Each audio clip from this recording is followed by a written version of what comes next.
तो आज के इस खास विश्लेषण में हम सीधे वित्तीय बाजारों और इंसान के दिमाग के उस दिलचस्प कनेक्शन की बात करने वाले हैं जिसे समझना हर ट्रेडर का सपना होता है। आज हम सेविंग्स ग्रो चैनल पर जाने माने फंड मैनेजर टॉम हाउगार्ड के एक बेहतरीन इंटरव्यू के कुछ बहुत ही गहरे सवालों को डीकोड करने जा रहे हैं। सच कहूं तो इन सवालों का जो पूरा ढांचा है ना, वो अपने आप में एक मास्टर क्लास है। तो चलिए बिना किसी देरी के सीधे इस दिलचस्प चर्चा में गोता लगाते हैं। अब इस सबसे बड़े और रहस्यमयी सवाल पर जरा गौर कीजिए। क्या कामयाबी का सारा फॉर्मूला सिर्फ कुछ चार्ट्स और डेटा पॉइंट्स में ही छिपा है, या फिर ये पूरी तरह से एक मेंटल गेम है?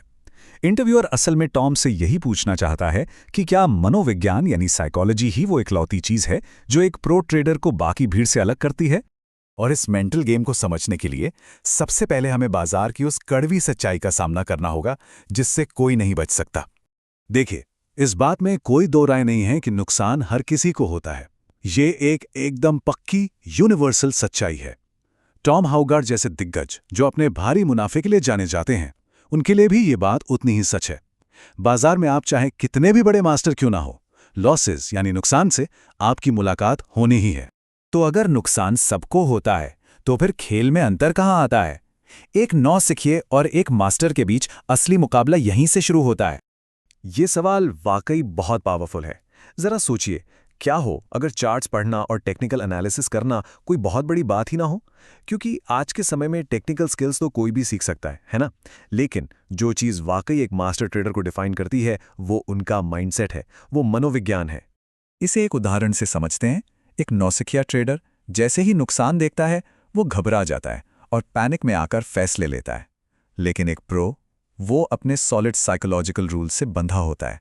रबर बैंड स्ट्रैटेजी को ही ले लीजिए। इसे बाजार में मीन रिवर्जन का एक रूप माना जाता है। जैसे एक रबर बैंड को आप जितना खींचते हैं वो उतनी ही तेजी से वापस अपनी जगह पर आता है।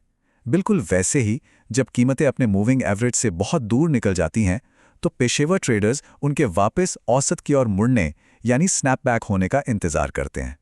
जहां एक आम ट्रेडर गिरती कीमतों को देखकर डर के मारे पैनिक सेल कर देता है, वहीं एक पेशेवर अपने इमोशंस पर पूरी तरह से कंट्रोल रखता है। उसे पता होता है कि रबर बैंड वापस आएगा और वो उसी पल का फायदा उठाता है। इस तरह के गजब के इमोशनल कंट्रोल के बाद जो अगला सबसे अहम फैक्टर आता है वो है समय और अनुभव का। अब सवाल ये उठता है कि क्या आपको जिंदगी भर बस एक ही स्ट्रैटेजी पर कठोरता से चिपके रहना चाहिए, या फिर समय और अनुभव के साथ अपने तरीके को बदलते रहना चाहिए? ये स्थिरता और बदलाव के बीच का एक बहुत ही शानदार बैलेंस है जिसे हर ट्रेडर को समझना पड़ता है। अगर हम एक सफल ट्रेडर के करियर ग्राफ को देखें तो वो कुछ ऐसा दिखेगा। पहले साल में इंसान बस सर्वाइव करने की कोशिश करता है। 10वें साल तक आते आते उसकी अप्रोच इवॉल्व होने लगती है, वो नई चीजें सीखता है और 20 साल बाद तब तक एक ऐसी गहरी चिंतनशील मानसिकता बन जाती है जहां आप सिर्फ ट्रेड नहीं करते बल्कि बाजार की लय को महसूस करते हैं। ये एक लगातार चलने वाला सफर है। और इसी लंबे सफर के अनुभव से जुड़ा है हमारा अगला दिलचस्प पड़ाव, जहां बात आती है पीछे मुड़कर देखने की। ये मेरा फेवरेट हिस्सा है। ये वो क्लासिक टाइम मशीन वाला सवाल है। एक नए ट्रेडर के जोश और एक वेटरन की मेहनत से कमाई गई समझदारी के बीच जो एक बड़ा सा गैप होता है ना, ये सवाल सीधा उसी पर चोट करता है। सच तो ये है कि एक मास्टर अपने युवा रूप को जो सलाह देगा, वो बातें आपको किसी किताब में नहीं मिलेंगी। ये वो विजडम है, वो गहरी समझ है जो आप केवल बाजार के धपेड़े खाकर, गलतियां करके और नुकसान सहकर ही सीखते हैं।